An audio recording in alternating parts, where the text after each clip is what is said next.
المسلسل ده للكبار بس، اللهم بلغت بجد مش هزار. المسلسل ده للكبار بس، لانه فيه مشاهد كتير جدا عنيفة. و7 حلقات بيوثقوا حياة روكو، اول واشهر ممثل افلام بورنو في ايطاليا. هو كان اول ممثل نوع بورنو كده، حاجة اسمها السادية. هو اللي اخترع السادية ده في بدايته خالص، هو اللي شهر الفكرة يعني. عمل 1300 فيلم إباحي، كان أشهرهم على الإطلاق. مش بس عشان خاطر هو شاطر، لا، عشان كان وسيم وكان جسمه كمان مساعده. ده حسب ما المخرجين كانوا بيقولوا عنه في المسلسل الوثائقي اللي موجود دلوقتي على منصة نتفليكس. 7 حلقات بيوثقوا حياة روكو.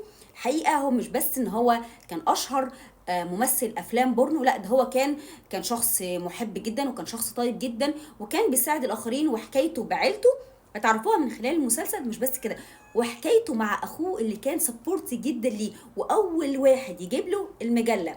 زمان كان في مجلة كان فيها مشاهد قبل فكرة البورنو أو فكرة الأفلام البورنو. عيلته اتبرأت منه ورفضت وجوده معاهم عشان خاطر هو سلك طريق هم كانوا رافضينه. مسلسل حلو جدا ويستاهل المشاهدة، بس بجد للكبار بس، ممنوع أي حد صغير يتفرج على المسلسل ده.